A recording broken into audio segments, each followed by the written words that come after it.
morning, and welcome to our first meeting of the National Black Professional Lobbyists Association. I bring you greetings from behalf of our founders, Yolanda Cash-Jackson and John Heat. We would like to welcome you to our first meeting, NBPLA, and we are super excited about what will be taking place over the next 2 days. We have a star-studded line of panelists and moderators, and we are looking forward to discussing the issues of diversity and inclusion in the government affairs space. And without wasting any time, again, thank you for joining, and we look forward to the next couple of days of having you with us. At this time, I would like to introduce our moderator for our first panel, Dr. Anthony C. Hood Jr. He's the Executive VP of Diversity, Equity, and Inclusion Officer for First Horizon Bank. At this time, Dr. Hood, the floor is yours. Thank you so much, Gregory, and good morning, everyone. Again, like Greg said, my name is Dr. Anthony C. Hood. I have the pleasure of serving as the Chief Diversity, Equity, and Inclusion Officer of First Horizon Bank. Prior to that, I worked as a professor at the University of Alabama at Birmingham. And in that role, we focus a lot on what we're going to be talking about today is building the pipeline of talent that's going to be our next leaders in our organizations. So, one of the things I was thinking about is how do people come to become a lobbyist? And that's one of the things that we're going to talk about in this panel. And I'm so glad that I have the panelists that I have because I want them to talk about their respective journeys. How did they come into it?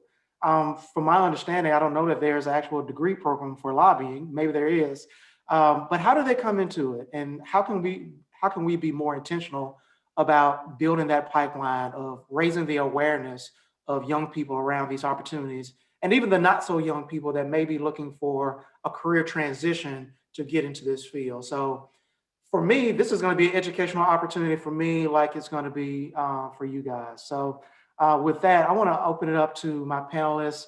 I'm going to ask them to introduce themselves. I'm going to first start with Jonathan Lozier, Vice President of Stateside Associates. Jonathan? Good morning, everyone, and thank you so much to the board for giving me the opportunity to join this morning. I see my friend Leighton's on, so good morning, Leighton. Hope all is well. Thank you, everyone. I really appreciate this. And, to talk just briefly about where I am from, I'm born and raised in Oklahoma. I've been in DC for over 11 years now. I feel like this is home for me.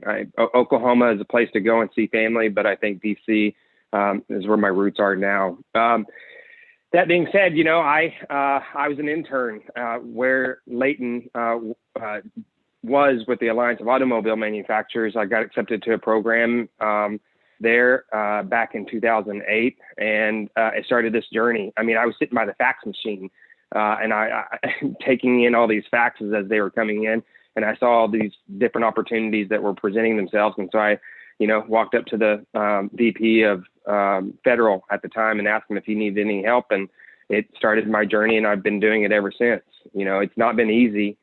There's certainly been a lot of bumps in the road, fell flat on my face a couple of times, but I joined Stateside, been at Stateside now almost 5 years to the day. And as a VP, we are really trying to establish ourselves as the leader in state and local government affairs nationally. We work very closely with a lot of our members and teams in the states, but more importantly, I think, I'm most valued part of what I do, I think, is helping mentor young interns that I in my own situation as well. So. Perfect. Thank you, Jonathan. Paula Sardinas is the CEO of FMS Global LLC. Good morning, Paula Sardinas. I am in Seattle, Washington, originally from Jacksonville, Florida, and I've been advocating for about 28 years.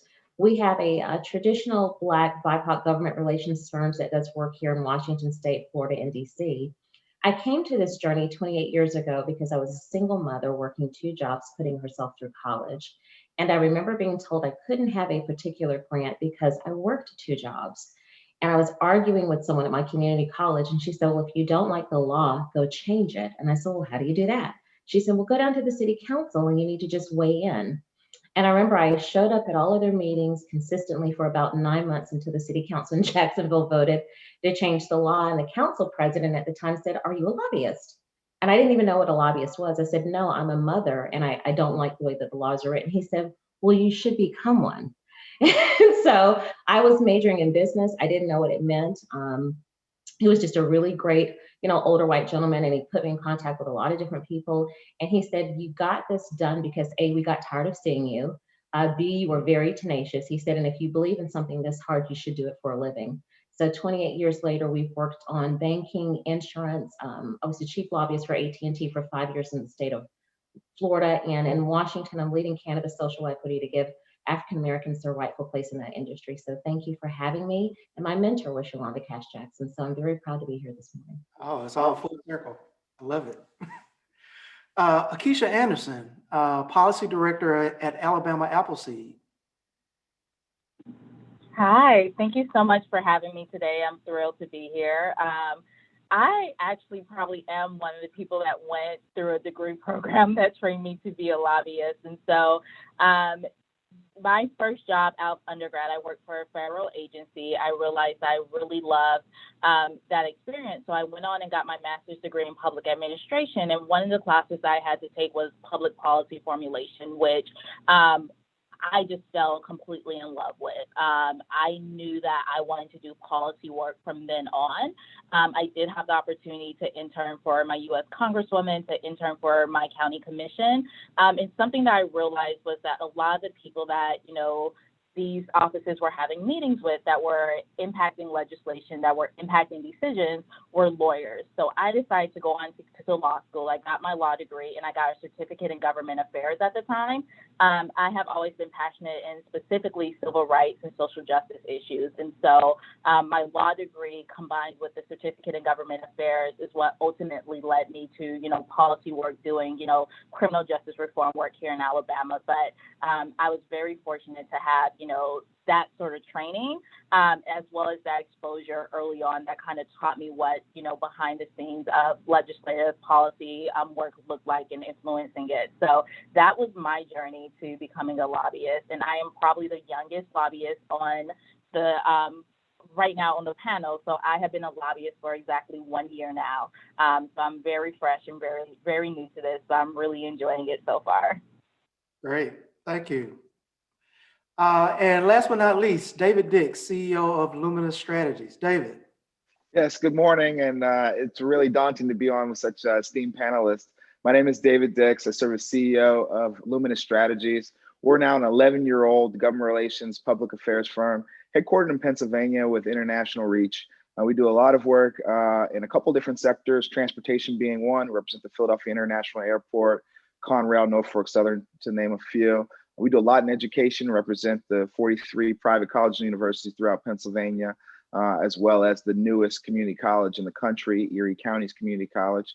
So we're excited about that work. And, we've really been able to kind of make an impact by not only being the largest African-American-led government relations firm in Pennsylvania, a state that has a robust government relations and lobbying industry here in the state, but also we're kind of a bridge, right? So we're both a bridge to younger folks trying to get in the pipeline through internships or recent college graduates, but also we've been a bridge to formerly elected folks who've served time in elective office and have found good resource by coming and joining the Luminous team and bringing their years of experience in elective office to bear for our clients and constituents. So I'm happy to be a part of this discussion. I think this discussion will lead to more opportunities for African-American lobbyists across the country, and I'm just here to participate and help.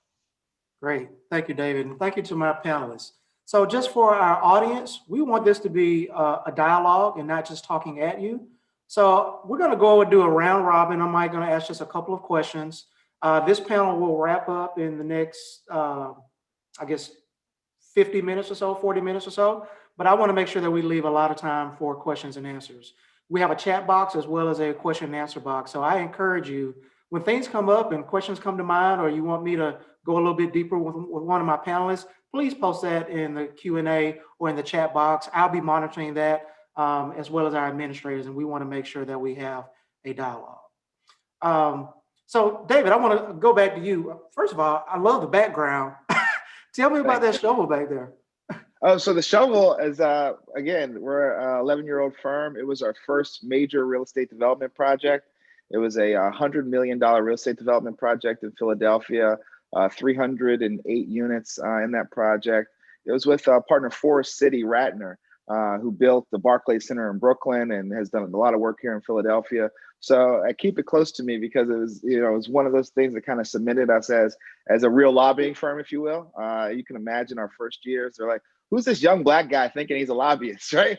And then you need, projects like these and shovels like this to kind of cement yourself in the industry and, show the good work that you're able to do. So yeah, it's prideful for me. And to that point, I know you mentioned colleges and universities, and I heard Paula mention AT&T. So educate me, so you have lobbyists, but some people focus on government, some people focus on corporate, and then other things, healthcare. So David, what is there a particular focus? Yeah. So we're a contract lobbying firm, which means that we're a standalone firm where companies and entities will then contract with us on specific projects, entities, or policy positions. It's been kind of the way that allowed us to be nimble enough to grow. If we had been kind of all locked in with one client, I don't know that we would have been able to grow or be sustainable over 10 years. Pennsylvania has 203 members of the House of Representatives and about 50 members of the Senate. So you have 253 members, pretty robust. It's a full-time legislature, so we're never out of session for long periods of time. In fact, they're in session right now today. So for us, it was about kind of positioning the company to both be nimble enough to kind of take different opportunities as they present themselves, but also kind of ground ourselves in the expertise of our consultants and the folks on our staff, right? So we've, like I said earlier, we both bring on young talent that's just recently graduated, comes from a different perspective, obviously more adept at technology. And we love bringing on old heads, folks that have had, 20 or 30 years in Congress, and they're able to kind of bring to bear that experience on behalf of our clients. So we're a contract lobbying firm, and that's just kind of how we thought the business model worked best for us. But it's also allowed us to be very nimble, which has been absolutely helpful. And Akeisha, as being one of the youngest in the industry here, what were you thinking about as you were coming in and as you're building out, your practice? What was kind of the focus? What are the opportunities that you saw, and how are you building this going forward? Yeah, so for me, my job is a bit unique. I think that a good analogy with law firms, they have in-house counsel. So for me, I'm kind of the in-house lobbyist. And so for my job specifically, I am only lobbying on issues that my nonprofit, works on and does research on, et cetera. And so in terms of building out, my work, that is always dependent on what work my organization, delves into in the future. And so that's a bit unique in the sense that I don't necessarily have to be concerned about bringing in clients, because my client is my company or my organization. And so that for me is really interesting, but that also means that I have to kind of be very aware of what is happening in the legislature at all times, what bills are coming through that, might impact any of the issues that we work on. And so I am fortunate enough to be able to focus just on our issues, our small slate of issues, and not necessarily be concerned about, getting clients or other issues to add to my portfolio at this time. Absolutely. Thank you. And same for you, Paula. You've been in this game 20 plus years. I'm sure it's changed a bit since you've been in it, right? It has. I mean, I started my career in business because that's what I love to do. And so it was very different than how most people come to lobbying.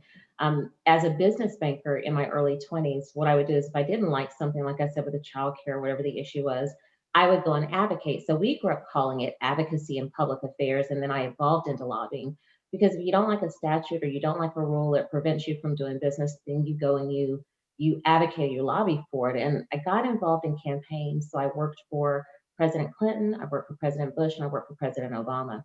I didn't become a paid lobbyist until 2009 when I accepted the position at AT&T, because I had always done the advocacy in conjunction with my corporate roles. And then AT&T sought me out, and I thought this would be fun.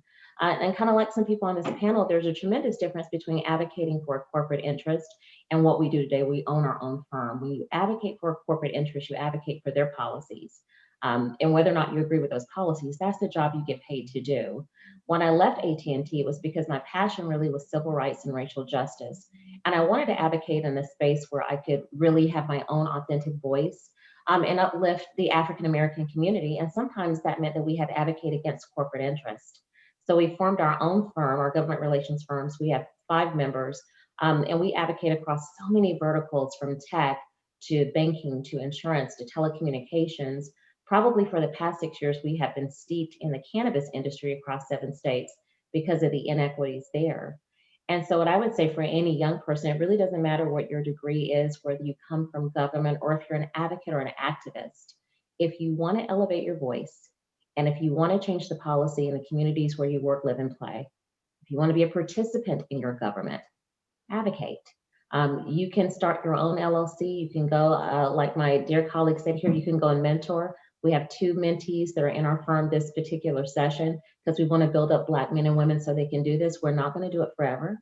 We want to pass the baton, but it's really about teaching people, especially in this moment in time where we're all proclaiming that Black lives matter. We say in our firm, if they matter, they need to matter in public policy, and that's in every state capital in all 50 states, and that's in Washington, D.C.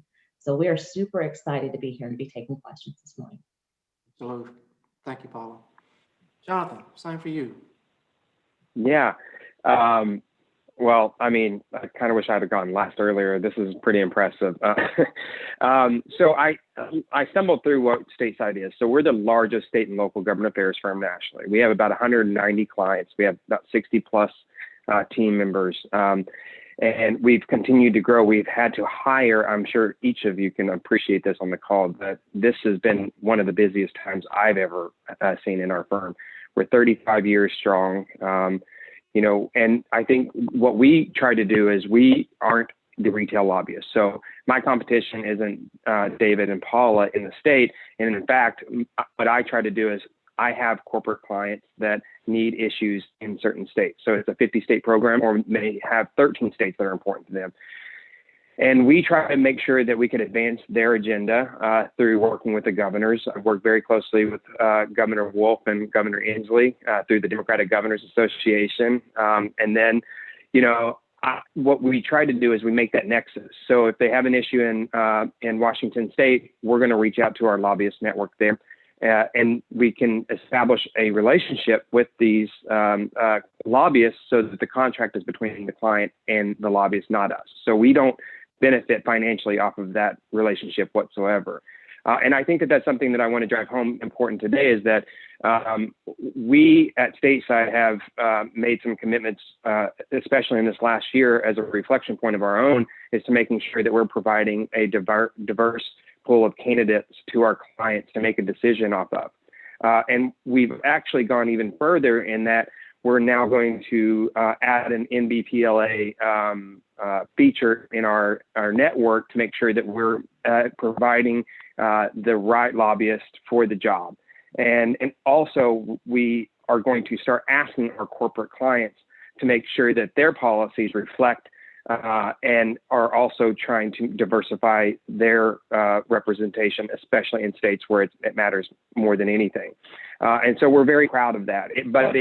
I'll be honest, we did not have that conversation until last year. And more importantly, because of NBPLA and John Heath and Terry and the rest of the board, we've been encouraged to do more. And I think what we want to try to do, talking earlier about teaching others, Paula, I am struck by how you learned about this program or how to lobby. There are so many people who have issues but don't know what to do with them. And so because of one of our staff members raised the point of Juneteenth, she said it's a very important day to her, and she recognizes that we need to do more.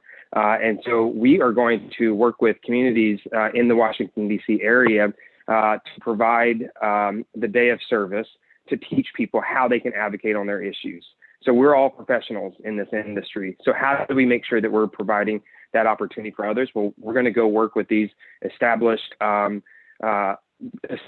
networks within DC to provide that network and that education of how they can advocate on their issue. So, it is, striking to me to see my fellow panelists here and all that they're doing and realizing that I've got to do a lot more. I love that, Jonathan. Thank you. And I think that's a good segue for the next couple of thoughts that I have, as far as, it feels like the whole world shifted last summer with the deaths of George Floyd and Breonna Taylor and Ahmaud Arbery. And there it seemed like there was an awakening amongst a lot of leaders, both in the for-profit and not-for-profit and governmental sectors. What changes have you guys seen since last year? And have these changes been for good? Like is the ground shifting, and isn't it shifting in a place where it provides more opportunities for women and people of color that are either already in this space or people that might want to come in this space afterwards? And so I'm just going to throw that out there for any of you guys, David, Paula, or Keisha. This is Paul. I'd like to respond. We were battling in Washington, which is a democratically led state, as my friend said, for cannabis social equity prior to the death of Ms. Taylor, Mr. Floyd. And what I tell people, my first experience with seeing police brutality was in 1991 as a teenager when I watched Rodney King get beat. 30 years later, I'm a mother of 4 children, and my children, I'm from Florida. I knew Trayvon Martin's parents. I know Lucy McBeth. I knew Jordan Davis' mother.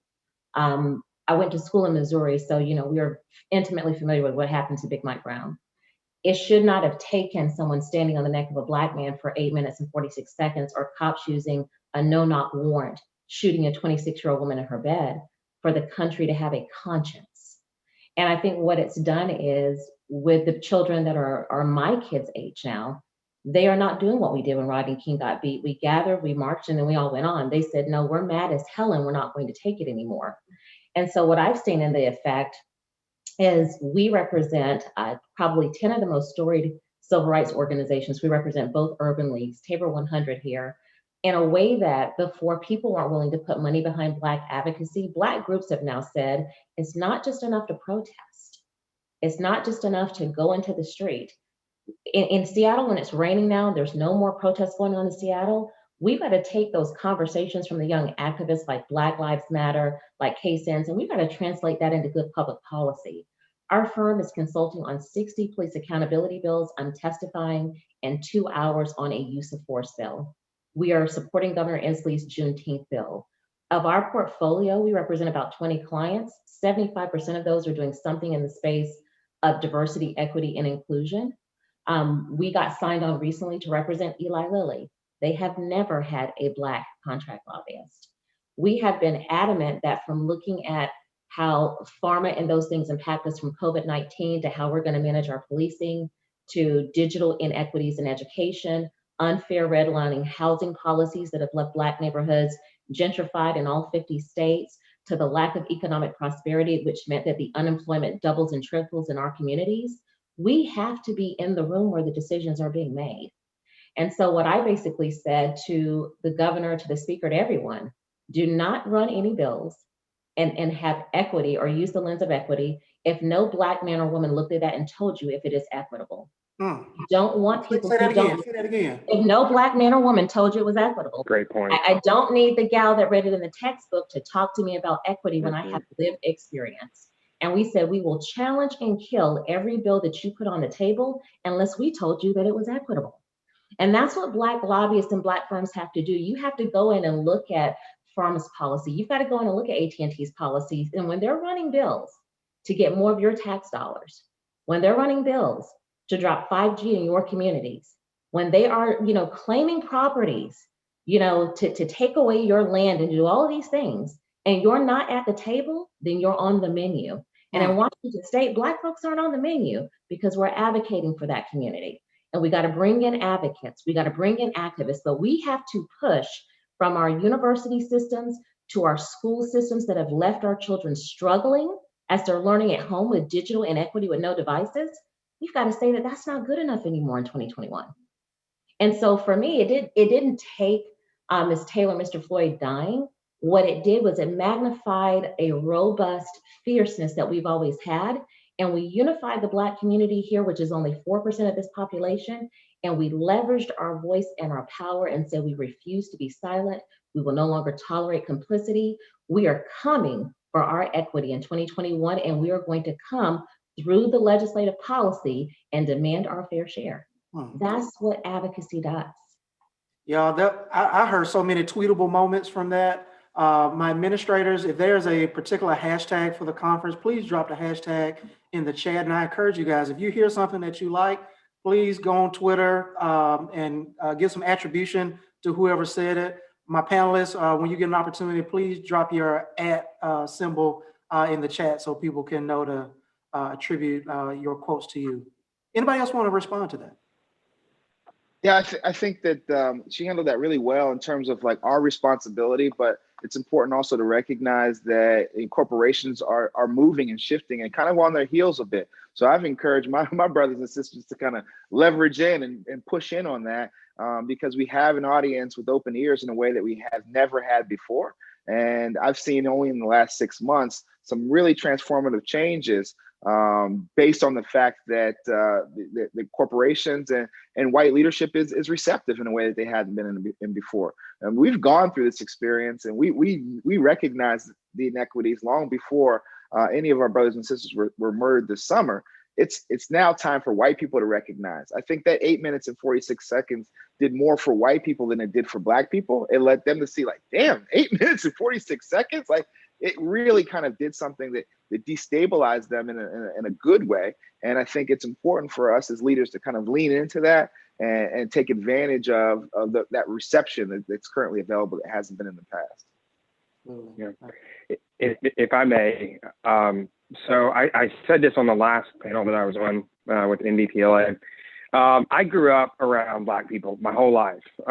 My dad's best friends, my grandmother's best friends, the community in which I was at, or grew up in, my nephew, I was always comfortable. I never, I just thought I was in the know. And what last year taught me is like, oh, you've got so much to learn, and you've got a responsibility to act on this and not to let it be an issue that just goes away. And, you know, I realized too that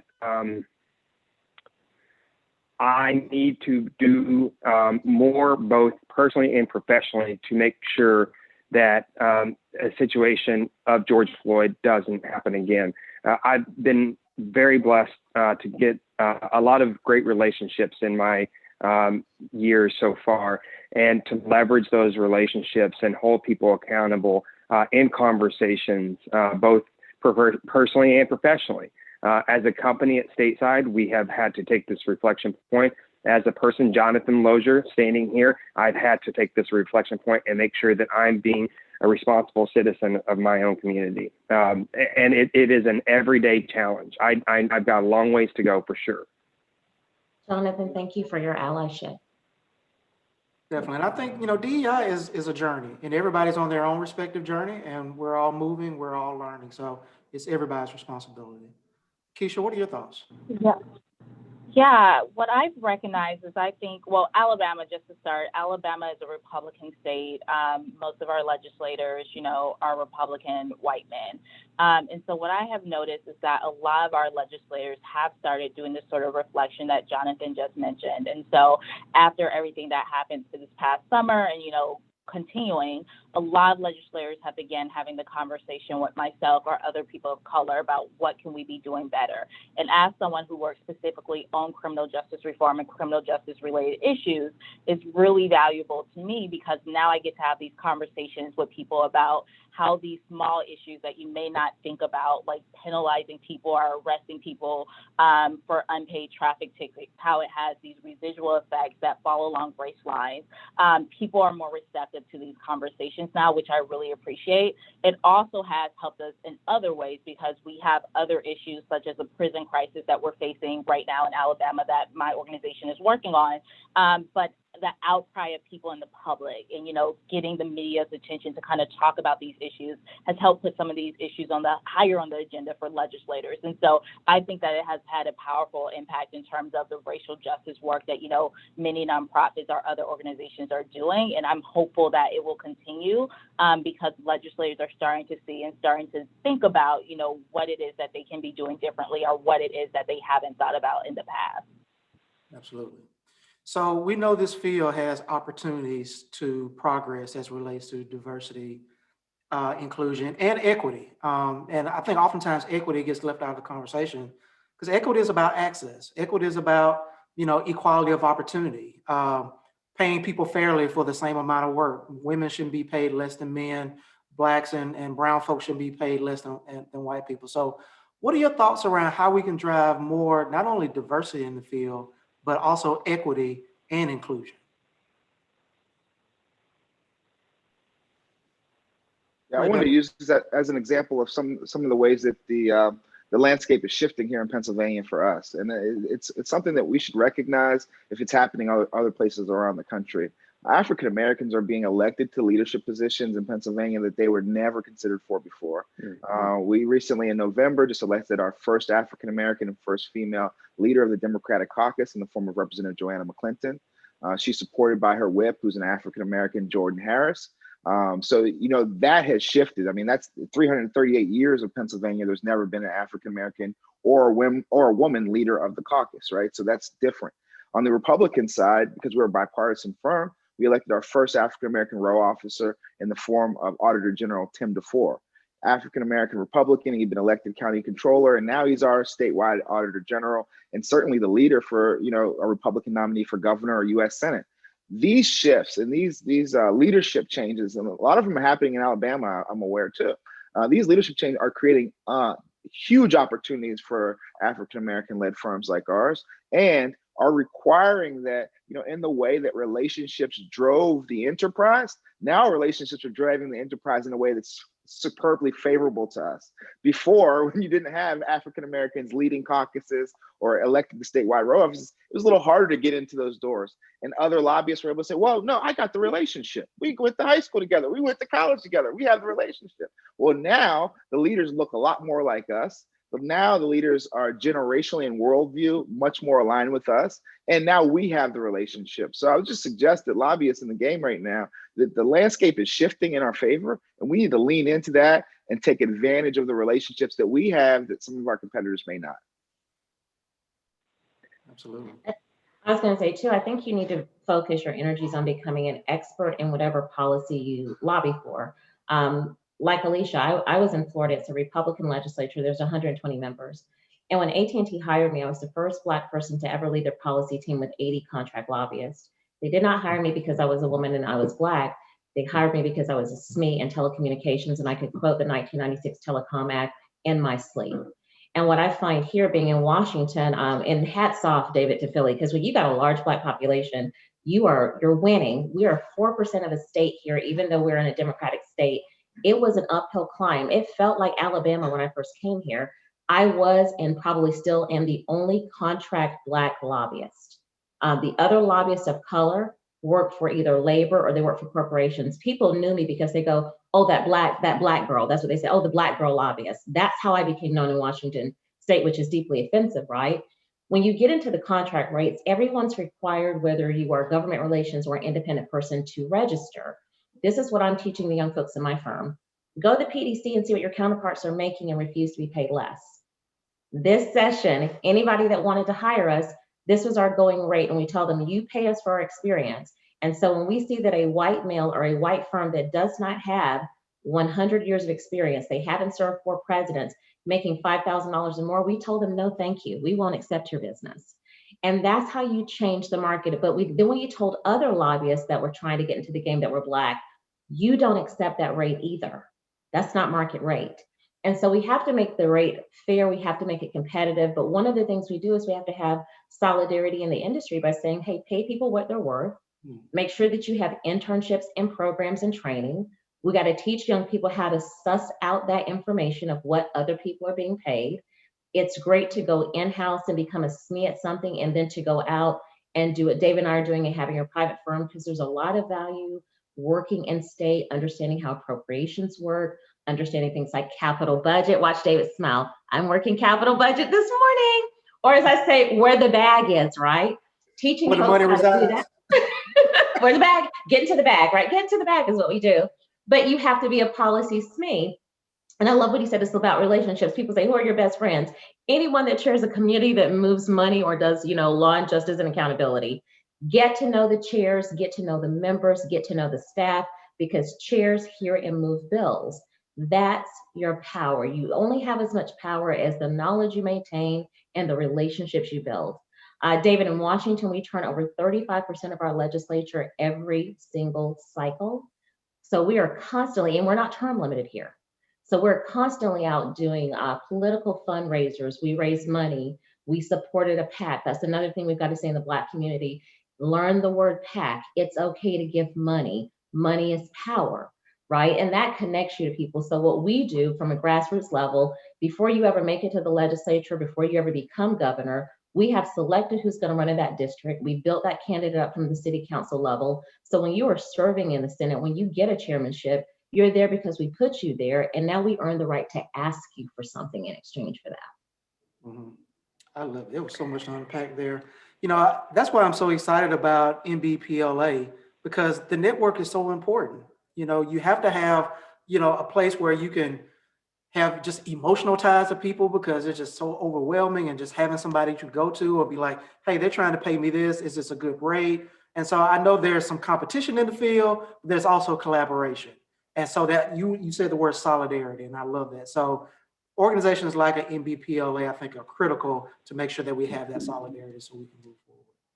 Jonathan or Keisha, you guys want to respond to anything that was just I'd like to feed in on that. That is very powerful, and it makes me realize that we can do more in our recommendations as well. So, Paula, I will be connecting offline with you about that. But I appreciate that. I think where it really can start in the easiest is making sure you're holding the door open in those rooms for people, to make sure that they're a part of that conversation. And making sure that they know that they deserve to be at that table. It was a practice that I've tried to make as part of my position as vice president with the firm, that they all deserve to be there, and they all deserve to have an opportunity at the table. And so, I really try to invest in our associates and making sure that they see a path forward for them, if not at stateside, beyond stateside. And I think that is an important part. I am a product of an internship, providing internships for students and their first job in DC. Anyone on this panel or anyone in this audience who tried to make their way in Washington, it's hard. I came here on $800.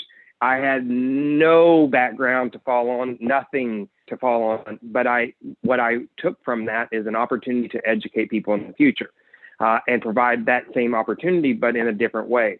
And I want to welcome anyone on this panel or in this audience to reach out to me after this, if they're looking to get a first job in Washington. If you know someone who works in the legislature who's a staffer in the legislature but want to make their way to Washington, put them in contact with me. If there's someone who's graduating college who is looking to get to Washington, put them in contact with me. I want to work with everyone to make sure that we can provide opportunities and investing in those individuals who are coming up, because they're going to be leading the conversation tomorrow and the day after tomorrow. So we got to make sure we're providing them that opportunity. awesome. And to that point, I see Monique Field Foster said, how do we as state lobbyists get involved with State Size Network? Yeah, so I appreciate you asking that. I'm going to, from this, I've joined two of my colleagues, and we are going to be setting up conversations with any state lobbyists who are retail lobbyists, so that we can try to find an opportunity to make that nexus. So when a client, say, one of my corporate clients comes to me and say, we have an issue in Washington State, we will prepare a portfolio of lobbyist recommendations through that. We will review the clients, make sure there's no conflicts. I would reach out to Paula and say, hey, Paula, I've got this client, financial services industry. Would you be interested in taking on this job? She's like, sure, I don't have a conflict. Okay, I'll set up this conversation for you. And then it's all between Paula and the company. And then we take a step out of it. But we've got to provide those opportunities first and foremost. So we're going to be setting up with anyone a part of NBPLA going forward, so that we can make sure that they're in our network and start getting those recommendations. Yolanda, I owe her a conversation. I've got 7 people that I have made a relationship with since my first involvement with NBPLA's panel last time. we're going to be making recommendations. I hope to triple that and quadruple that recommendation. So my email, jbl@stateside.com, JB as in boy, L as in Larry @stateside.com. I'll put it in the chat feature for you. Perfect, thanks. And I know that working in this field is probably not a good fit for everybody. And I know a lot of people reach out to you guys wanting to get involved with your work. You may have college students that want to come and be an intern, or even other people who are just looking for a career change. So, from other panelists, like, if somebody wants to come and work for you, like, how can they make sure that they're ready to come and work for you or work with you? What do you like to see? That's a good question. I mean, I can see everybody kind of reflecting on that. For me, it's about, as we talked about this pipeline, right? So there's the first half of the pipeline that are interns or postgraduates who can come in and add some really good energy, insight in technology and social media and some things like that, right? But I don't think we spend enough time focusing on the backside of that pipeline. I'm middle-aged, so there's folks that are a little bit more seasoned than me that have a lot more experience than I do, and that's what we've been really key at as a firm, and trying to take advantage of that experience. I saw my colleague, former Congressman Shaka Fattah, pop in on the call here for a moment, and he's a good example of kind of the senior statesman, the 20 years in Congress, the leaders that we look to kind of pull in, at the end of their careers, to say, how can we and our clients take advantage of the years that you've had in Congress, the relationships you've built, and how can you, from that vantage point, kind of set a different vision or perspective for our company as we move forward. So I think, as much as we focus on that early side of the pipeline, we don't do enough of thinking about, where can we extract value from folks who have led companies before, folks that have led unions, particularly before, folks that have served in elective office. How can we take advantage of their experience after they've done that job and they can do this one?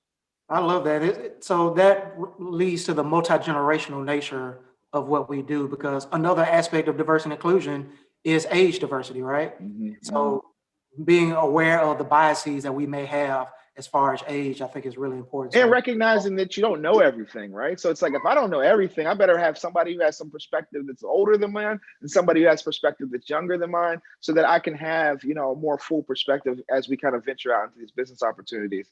But it's also just inherent to Black culture too. So I think a lot of this, I haven't seen, other firms do it in the way that we've been intentional of saying, this is my mentor, this is my old head. How do I pull him into what I'm doing that's good and kind of amplify his voice?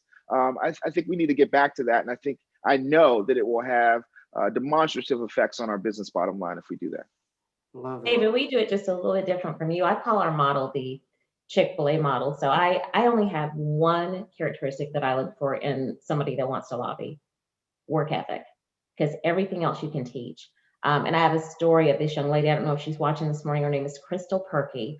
I met her in 2017, sitting outside of the Republican wings of the caucus, because we're a firm that lobbies all 4 caucuses. I was like, everybody votes. We want to talk to everybody. And again, being Black and being a woman, I could not get one Republican to come off the floor and talk to me. So this young lady came up to me and she said, "Hey, you've been waiting out here for several hours. Who are you trying to get?" So I'm trying to get the minority leader to come out. She was like, "Oh, JT, I'll go get him." So she goes and grabs him. And that day she's pulling a Republican after Republican after me. I said, "Who are you?" She was a 20-something, and she wasn't even a registered lobbyist. She was there doing a program with her brother. I called her the next day. I was lobbying for all the credit unions from Washington State, and I hired her and put her on the contract. At the time, I had probably folks that had been doing this for 30, 40 years. I had a former senator. They were all chasing me down for the contract. And they said, "Why did you hire her and not one of us? She has no experience." I said, "She outworked you all. I want someone that's going to take me to all 49 legislative districts. I want to meet everybody, whether they're Republican or Democrat. I want to know who's even thinking about running for office. I need to know where to spend my PAC money." I said, "I sat there for almost 8 hours and y'all walked past me." She came up to me, I said, and she pulled those people off of the floor like she was serving people at Chick-fil-A in assembly line. And that's why I use that analogy. Well, today in 2021, she just turned 30 in December. She has her own LLC. Her firm will build just under $200,000. We don't keep them. We build them and we send them out. I told her, I said, "You're bright, you're smart, and you're capable. If you look at Senate Bill 5928 that we passed in 2018, It was the Cannabis Act. It's similar to the bill that Senator Wyden in Oregon was running on the federal level to allow cannabis banking. We did it because we needed to have a safe way to get our banking done here. I was working on about 170 other bills. I gave her that and a strategy, and I said, don't come back until it passes. And when we were told it couldn't be done, she passed that bill in 60 days. And so it's about finding people and teaching them what we have. Because like you, David, I'm looking to be out of this game in the next 12 to 15 years, honestly. And so I want to build young people up, especially women, women of color, indigenous people, Latinx people. But it's not so they can stay in my firm and help me accumulate wealth. It's so that they can go out, and when I'm gone, they're building community and doing their own thing. So we just take young people that are eager to learn, and we go, I'm going to teach you everything. I'm going to give you my contacts. You're going to shadow me. I'm going to give you the whole thing. What do you want? Work ethic. We work 7 days a week. We don't keep office hours. We go to every legislative district. Lawmakers get tired of seeing us. We show up at their favorite coffee shop. We know about Sherry's Pies here, Jonathan, where senators like to hang out. We know where they buy their wine. I want folks with that type of energy to take me into those types of rooms. But in 3 to 5 years, they need to have a plan to start their own so that we can keep building and multiplying. I love this. You're talking about those intangibles, those things that's really hard to teach. And Keisha, you were mentioning that you went to school and, you studied policy, and that just sparked something, for you. So I'm just thinking, like, how do we get more people to be exposed to that so they can have that spark? And you've had a varied background, but that experience kind of helped lead you to where you are right now. Yeah, I think that there are multiple ways that people can get exposed to policy education, whether or not, you get a master's degree or a law degree. But I think that, if you do have the opportunity in undergrad or other settings to take some policy courses, I think that is invaluable. I think that specifically if you are interested in a specific type of issue or area, to take as many courses in that area as possible, because part of what helps me is not just my understanding of, legislative drafting and the legislative process, but also my understanding of, civil rights law and civil rights policy, which is what I'm working on in my day-to-day life. And so I think that something else, piggybacking off of what Paula just said, that, is really crucial, is being teachable, is having a hustle mentality, even being creative. I think that as a new lobbyist, especially someone who started the day before the legislative session started last year, and, my year has been filled with COVID, I don't have the luxury of, leaning on some of the tools that have helped many lobbyists in the past. So I have to be really creative about how I get a hold of legislators, how I get their cell phone numbers, et cetera. And so being creative and having this ability to take risk and willingness to take risk, even if it means you fall on your face or you look foolish or you are very persistent and maybe you feel like you're being a nuisance to someone. I think having all of those skill sets and kind of not having too big of an ego where you can get over yourself because it's about the work. I think that that's really essential. And so I think that the policy side can be taught even if you don't take the coursework, but it does require being teachable and wanting to actually learn that stuff, whether you learn it on the field or on the job or not. Absolutely. David, I know we have a guest that's an esteemed guest. He made a pop-up earlier. I wanted to ask him to put his video on and take his mute off. Former Representative Shaka Fatah, who spent more than 20 years in Congress, was a state senator in Pennsylvania and a state rep before that, and an activist before that. He's recently partnered with our firm, Luminous Strategies, to provide his expertise. And hopeful that he's able to kind of say a few words if he's available here. I see he's still on no video and mute. Not want to divert us from our conversation. That's all right. And while Representative Fata is getting his video together, I just want to encourage our attendees, if you have any questions, we have about 10 minutes left in our panel. So if you have any burning questions, feel free to put those in the chat, and we'll make sure that we tee those up. One of the last things that I want to get from you guys, if we have time, is, what keeps you up at night? A lot of things have changed. Again, we had the racial unrest from last year, but then we also just went through a new election for president. And so a lot of things have changed at the federal level. And then, of course, we're going to have another set of elections in the next 2 years. So what keeps you up at night, and/or what are you optimistic about going forward in the field? And that's to anybody.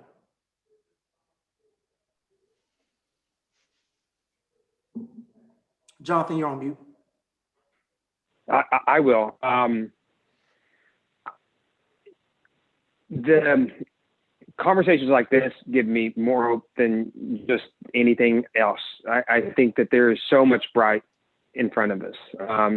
I think that there is, I say to all of my people that work with me, that the sun will rise as sure as it will set. And every day is a new day for a new opportunity. And I have said that since I was, 9 years old. I remember writing it on the board. What keeps me up at night is seeing the meanness of people.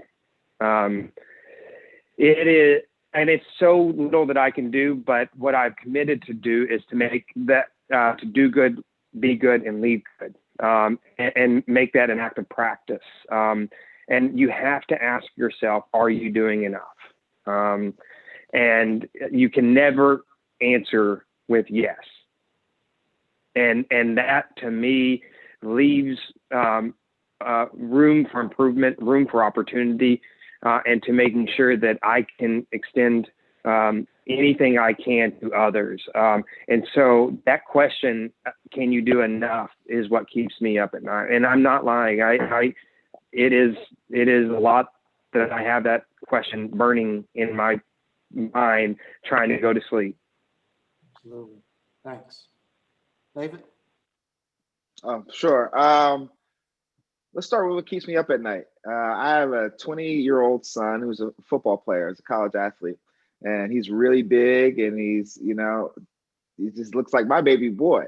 But in the world, he fits the description. And when I think about what keeps me up at night, it's when he's not at home or when he's not in his apartment on campus and he's out in the world. So, part of this work, as much as it's important to kind of, move good policy and have good relationships, it's really creating a world where I can rest assured that my son is safe and that he doesn't fit any description, and that people will see him as the beautiful young boy that I see him as, and they don't see him as a threat. So, when we think about it, I want to elevate it to kind of like some of the things that really impact our lives every day, and that's what impacts my life. What gives me tremendous hope, and I see Congressman Fattah just came back on, are the opportunities that are in front of us, are the fact that the landscape is shifting in our favor, and the fact that, folks who have been historically our adversaries are starting to come in line as well. I want to give some time for Congressman Fattah. Well, look, all I want to do is just applaud. I've been had an opportunity to listen to the discussion, and even though I'm involved in my own entrepreneurial venture, the opportunity to just interact with David as he's built his enterprise and his tremendous impact here in Pennsylvania. So even though I spent a couple of decades in Washington, prior to that, I spent 12 years in the state Senate and state House in Pennsylvania. And there's a lot of runway room to impact public policy at the state level. And just hearing from the different panelists, it kind of wishes that I could shed a few of these decades. But all I can really do now is just advise from the sideline and give some expertise because, I'm up in age and I have a focus on, kind of having a good balance in life now between a number of things. I don't have that workaholic. I heard the sister from Washington said she's hiring on work ethic. She needs people going to outwork people. Working hard is very important, but also you got to think well and be smart about your work. And so I just want to just commend you all for what you're doing and for the association. When I was in the state legislature, there wasn't an association like this. People networking across the country, because a lot of the issues, whether it's banking issues for businesses like marijuana or whatever they travel across state lines, and there are people who need to have access to a network like this in order to have their views properly put before the legislative body. So I just wish you all well, and I hope that you all have a wonderful weekend and keep up the good work. Congressman, thank you so much for those words. We really, really appreciate it. And I hopefully this field has changed much since you've been in it, and hopefully you're optimistic about the direction that we're headed in. Well, I tell you one thing, when when you see the work that David Dix and some others have done, you can see that it's changed dramatically. Because what people have figured out is, in order to get their effort to be successful, they can't afford not to include the people who have the ability to impact the process. And when you can demonstrate that you're effective in the field of like government relations, then people are going to not just retain you, but also retain you at an appropriate level of remuneration because they want to be successful. Yeah. Thank you so much for the trail that you blaze and that you continue to blaze. We really appreciate it, Congressman. Thank you for your. Akeisha, your thoughts, your optimism, and the things that keep you up at night. And those don't have to be bad things, but what are your thoughts as you continue to move forward? Yeah, I am particularly optimistic about the level of public engagement that we are seeing just on a lot of different issues with regard to racial justice and criminal justice.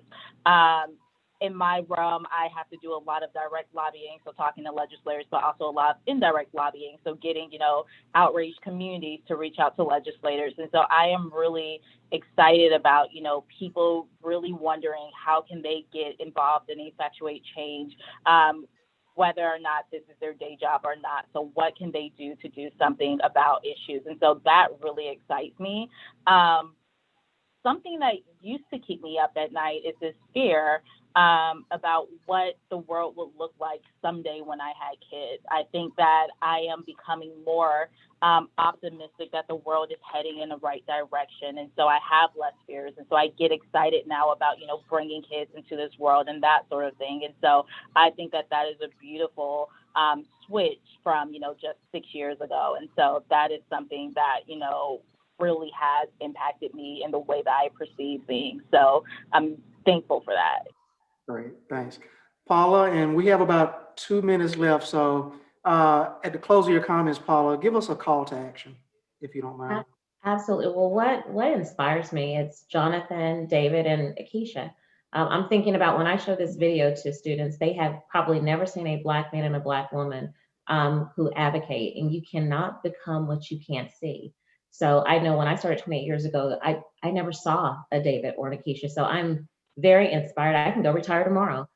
Jonathan, it was an ally that looked like Jonathan that gave me an opportunity to do this work. And so we have to have, those folks. I think what continues to keep me up at night is the egregious failure of big tech to check misinformation. So many people rely on Twitter, and if they saw it on Facebook, it's true. And I think that's where you see just the disintegration of the ability to build collegial relationships across the aisle and have those conversations. Because like Akeisha, I grew up in Florida, I have great relationships for Republicans and Democrats. And I've looked at some of my Republican friends and say, I don't recognize who you've become. And so I think what our call to action is we have to speak truth to power. When we make it into these positions or when we think we've arrived, we forget about what fueled us in the first place. As a corporate lobbyist, I was passing corporate policies and setting precedent and was very proud, but I didn't reflect on beyond the money, how those policies impacted the Black community. Set the bag aside. We've got to have a crisis of conscience here, and we have to use our power, but in this moment, we have to use it for good. If it doesn't advance civil rights, racial justice, and social justice, we shouldn't be doing it. We need to also realize you can do well in advocacy without selling your soul. So whatever gift you have where you are, whether you are a Black Lives Matter protester out there in the streets, whether you are an activist, don't give up on your urban leagues, don't give up on your NAACPs. Those organizations are the reason we're all here. Don't disrespect your elders. From the young to the old, we need to unify and partner and listen, and we need to come together to affect good public policy. Go to that activist that was marching on the streets, and if he burned a building, Dr. King said, the riot is the voice of the unheard. Figure out what he's trying to tell you, and then use your skill in every state capital to affect policy that will change their lives. I don't want to see David's son or my son as a trending hashtag. So that's why we're running 60 police accountabilities in Washington state. That's why we work with the urban leagues. That's why we champion the NAACPs, because I'm tired of seeing Black men and women as trending hashtags. We have the power from where we are to make a difference. It's how we choose to use our power that'll determine whether or not we get to have, the great representative's father's legacy. And if people remember that when they etch our memories. And in closing, our dear friend, Mother Cicely Tyson, passed away yesterday. And so I think as Black men and women, our goal should be able to live up to the values that she expounded, the legacy that she left, and to make sure we're doing the work that would make Mother Cicely proud. People. Amen. And on that note, we will end there. Thank you so much for spending time with us, this panel on diversity and inclusion, and presented by the National Black Professional Lobbyists Association. So Paula Sardinas, David Dix, Akeisha Anderson, Jonathan Lozier, and Congressman Shaka Fata, thank you so much. And with this, we will close.